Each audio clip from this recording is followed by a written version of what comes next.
Good morning, gang. Happy Saturday morning. Okay. In the current world we live in, we have our iPads, our iPhones, an iMac. Hell, how long do you think it's going to be till Apple comes out with the iCar, right? The one thing we do have that nobody even talks about, and it's not an Apple product, is the iNazi. Yeah. What the hell is that, right? I get a kick out of the lunatic left trying to call Trump supporters Trump not Nazis, right? Because they fail to completely understand what Nazi means. It's short for National Socialist. Democratic Socialist. Dotsies didn't sound so good, I guess. Yeah, the Nazi party in the world is the left. They can't ignore it because they're going after the same ideals as Hitler did 90 years ago. They want the same things. You look at what an iNazi is. That is a international socialist. Now you take a look at the disparity in the world right now. Obviously, the U.S. is turning against globalism. And with some success. The vocal left is trying to make noise, but even the leftists in Congress are seeing their support dwindle and dwindle and dwindle. I mean, they're now under 20%. Less than 1 in 5 people believe in their ideas. Okay. But let's take a look around the world. Canada had an election this week. They elected an iNazi, Mark Carney. Mark Carney is a high-ranking member of the World Economic Forum. Mark Carney is an absolute believer in globalism. He is a staunch supporter of climate change. He's a staunch supporter of digital currency. Yeah. He's an iNazi. Carney wants to tie in hitch his wagon, let's put it that way, more to the globalists in Europe than the conservatives in the United States. Carney has no intention whatsoever of negotiating with the United States on tariffs, though I hate to tell you this, Canada, your economy will collapse without the United States. 30% of your GDP comes from stuff you export to the U.S. Okay? If Carney cuts that off, good luck, because you don't have the shipping capacity to sell your oil, sell your timber anywhere else in the world. And, all the talk of, gee, we don't want to be the 51st state. No question, I don't want you as the 51st state either. You have no way of defending yourself. If China comes in, if Russia comes in, you last a day or two. That's it. The Chinese military budget is $27 billion. The U.S. military budget is like $987 billion. We protect Canada. If Canada doesn't want to work with the U.S., you're on your freaking own. Okay? But no. Spend all your money on green energy and carbon taxes instead of personal preservation. Got it. But let's go over to Europe, okay, and think about how the divide in this world is going. Let's take Germany, for example. Did you guys catch this one? The AfD, Alternative for Deutschland, Alternative for Germany, okay? The Conservative Party in Germany that won not a majority, but won the most seats in German parliament in recent elections, though the coalition government of leftists wound up still controlling German parliament. Okay. The Federal Office for the Protection of the Constitution in Germany has declared AfD an extremist organization and are trying to ban them completely from politics. Oh my God, somebody's actually doing better, is more popular than us. Let's get rid of them.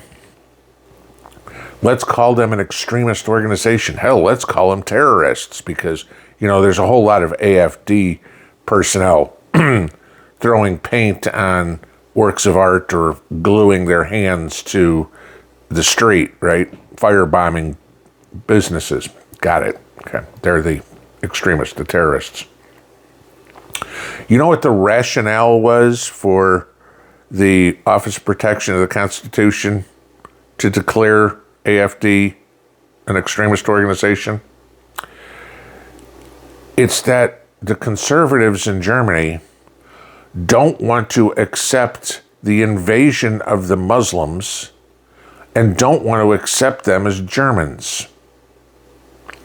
Gee, I wonder why. They don't want to assimilate. They want to dictate, gee, we've got to have a call to prayer 5 times a day. We've got to have, you know, mosques built all over the place. You can't walk your dog. You must sell halal food, et cetera, et cetera, et cetera, right? They don't want to become German. They don't want to eat bratwurst and drink beer, participate in Oktoberfest, okay? They don't want to build BMWs. No. They want to rape your daughters and kill your wife. That's what they want to do, okay? And gee, the AfD has the audacity to say, no, we don't want these kind of people in our country. So we take a look at the German government. The German government says, gee, let's get rid of them. Let's take a look at the last country that basically just allowed radical invaders to come into their country. Could we say France during World War II? They required a bunch of real men to come save their butt. And for 90 years, France has been known as the world's chickens, okay? If you think yellow stripe up your back, the first thing you think of is the French, okay? Because they were too cowardly to fight against the Germans. Sure, you had some of the resistance, but the government basically says, okay, Nazis, go ahead, take over. And this is what Germany, the current German government is doing. Okay, Muslims take over. Shall we talk about England? They've already let the Muslims take over. I mean, hell, you've got people sitting in high positions of authority in the federal government in Great Britain preaching Sharia law, okay? When the head of their equivalent of the Department of Education is a radical Islamist, you have problems. You know, you have positives in Great Britain. Let's take a look at Ireland, okay? Still part of Great Britain, or the United Kingdom, let's put it that way. Still part of the UK. But Ireland is like, we ain't putting up with this shit anymore. Hungary, nah. We could talk about Poland, no. Argentina, no. The United States, no. But this is where we're getting to in this world. You have a group of unhinged I-Nazis that think they are going to take over everything. And again, you go through Saul Alinsky's Rules for Radicals. Read it, okay? That's the playbook they're following. Who introduced this one to the world? That would be the great Kenyan, Barack Hussein Obama. And it continues to go on. International socialism is going to be World War III. It is not going to be Russia, Ukraine. It's not going to be China, Taiwan. It's not going to be India, Pakistan. It's not going to be Iran, Israel. It's going to be the radical left I-Nazis trying to take over. They have made no bones about it that, and I said this a couple of years ago, the only thing protecting the world from communism is the Second Amendment. Okay, they've made no bones about it that they have to disarm the United States because it's the only thing that's stopping them from completely taking over. Australia has fallen. Europe has fallen. England has fallen.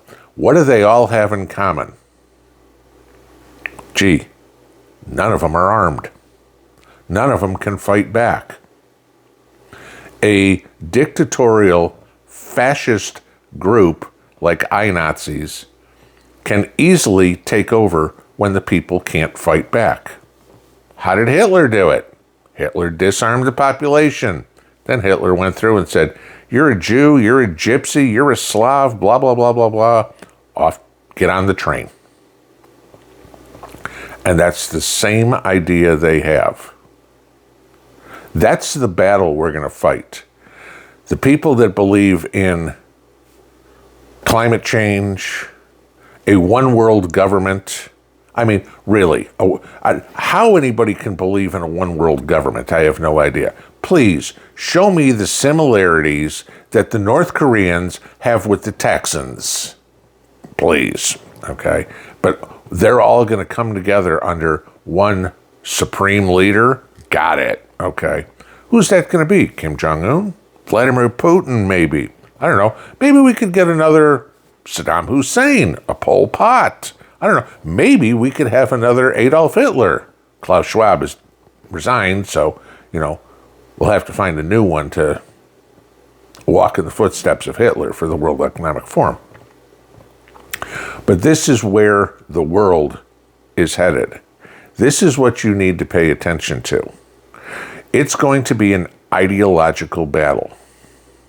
Do you believe in national sovereignty? Are you an American? Are you a Canadian? Are you German? Whatever, okay? Or are you an earthling? How do you define yourself?